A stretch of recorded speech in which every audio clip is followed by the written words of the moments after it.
Ngayong gabi mga kapuso ay magkakaroon tayo ng tinatawag na Blue Moon.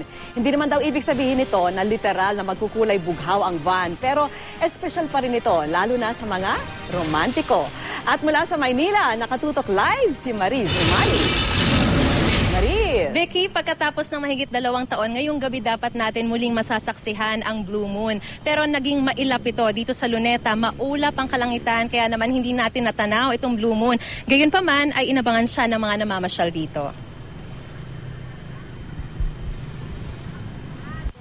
March 2010 ang huling masilayan ng Blue Moon. Hindi ito nangangahulugang magiging kulay bughaw ang buwan. Ibig sabihin nito, 2 beses na nagkakaroon ng full moon sa isang buwan gaya ngayong Agosto. Itong month of August, nung August 2, nagkaroon tayo ng full moon, and then August 31, full moon ulit.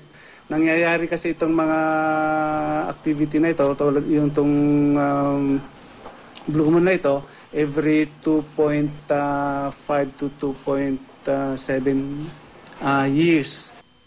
Bihira lang masilayan ang ganitong astronomical phenomenon, kaya rito hinango ang katagang once in a blue moon.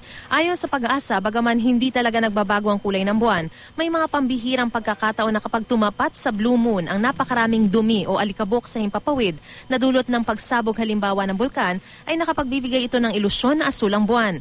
Pati ang National Aeronautics and Space Administration o NASA, sinabing noong sumabog ang bulkang Krakatoa ng Indonesia noong 1883, ang mga tao ay nakakita ng bughaw na buwan. Nung sumabog ang Pinatubo, yung volcanic eruptions, so mostly yung mga dust particles na yun, nagko-cover doon sa yung mga pino, yung matataas, mostly nag-absorb siguro doon sa light na reflected doon, nag-absorb ng blue colors. So medyo nagiging, ang tingin natin sa buwan, medyo bluish ang color niya. Sa mga romantiko at naniniwala sa mga kwentong bayan, espesyal ang Blue Moon. Kaya may ilang nag-abang sa Blue Moon dito sa Luneta.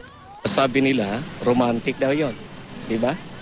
At gusto naming masilayan kung totoo ba yung sinabi ng mga ibang tao. Bakit gusto niyo ulit ma-in love? Pwede rin. Nagkataon din namang natapat pa sa paglitaw ng Blue Moon ang pribadong memorial service para sa yumaong si Neil Armstrong, ang kauna-unahang taong nakatapak sa buwan. Kaya naman hiniling ng kanyang pamilya na bigyang pugay siya sa pamamagitan ng pagtingin sa buwan at bigyan ng kindat ang astronaut. Malaki ang contribution niya, kaya dapat lang kindatan natin yung buwan. Kasi siya ang first nga nakapunta sa buwan. Dahil nga sa pagkamatay ni Armstrong, na siya ang unang taong pumunta nakapak nga sa buwan. So, due respect, pwedeng tayong tumingin sa buwan and then kumindot nga tayo in honor to Neil Armstrong.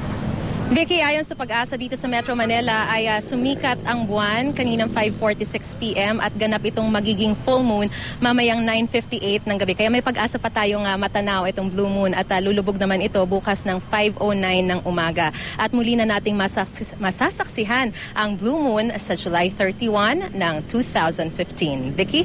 Maraming salamat sa iyo, Mariz Umali.